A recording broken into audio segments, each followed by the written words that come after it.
Now read along as the directions for Part B are being read. Part B, Directions. In this part of the test, you will hear longer conversations. After each conversation, you will hear several questions. The conversations and questions will not be repeated. After you hear a question, read the 4 possible answers in your test book and choose the best answer. Then, on your answer sheet, find the number of the question and fill in the space that corresponds to the letter of the answer you have chosen. Remember, you are not allowed to take notes or write in your test book. Go on to the next page.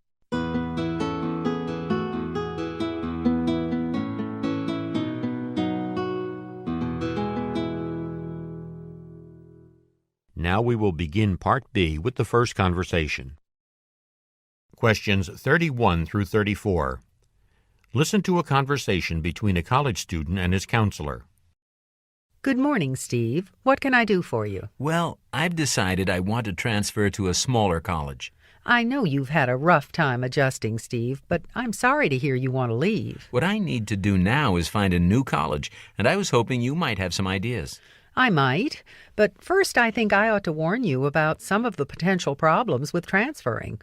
The main one is how many of your credits will be accepted by your new college. You mean they won't all be transferable? Not necessarily. It'll depend on what courses you've taken here and how they fit in with the requirements at the other school. So whatever college you choose, be sure to find out about transferring your credits. Who would I talk to about something like that?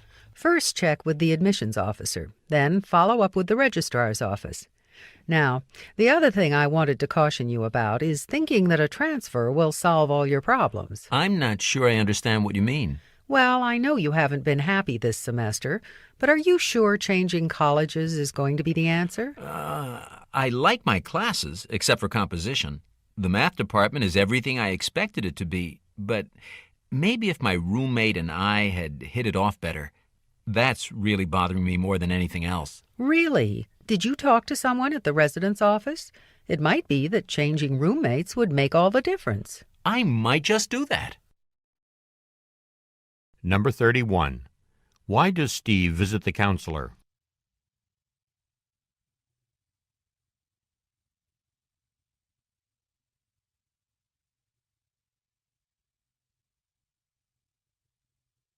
Number 32.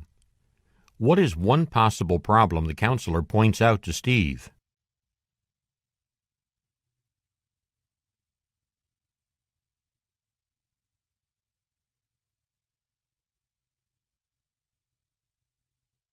Number 33.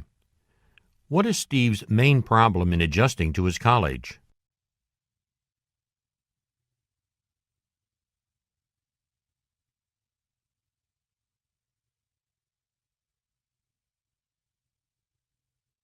Number 34. Where will Steve probably go to get his problem solved?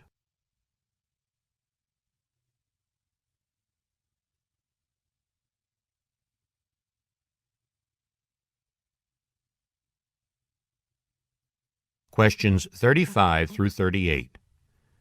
Listen to a radio interview with an author. Diane, first let me congratulate you on your latest thriller's success. Tales of Deception has topped the bestseller list for the past 27 weeks straight. How do you do it? In my novels, plot is everything. I'm fascinated by suspense, and I try to weave as chilling a tale as possible. I seek to give my readers an extremely intricate mystery that keeps them guessing until the last minute. For your latest novel, I understand you worked undercover with the Los Angeles police for several months. What did you get out of that? Well, since my main character is a police detective, I needed to immerse myself in that role, to find out how an officer thinks and how a crime is investigated. In addition to telling a powerful story, you are quite deft with the language. You seem to place quite an emphasis on precise descriptions, and of course you really know how to set the scene. Thank you. Actually, I began my writing career as a poet.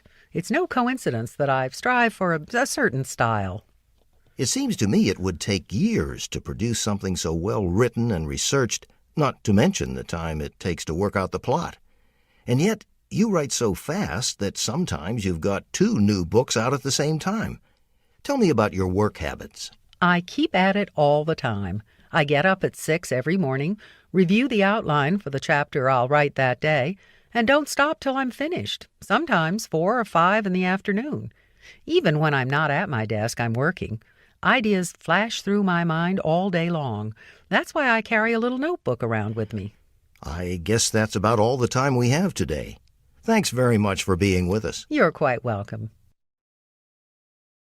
Number 35. Why does the man congratulate the woman?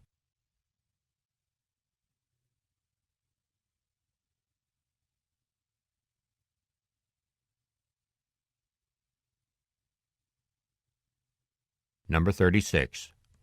Who was the main character in Tales of Deception?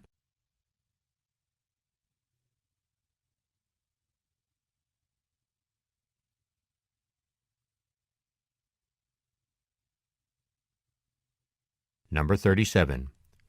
Why does the man ask the woman about her work habits?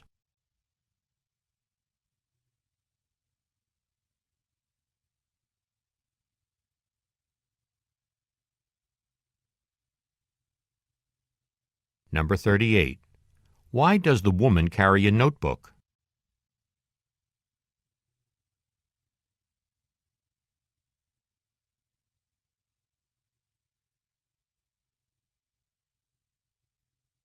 This is the end of Part B. Go on to the next page.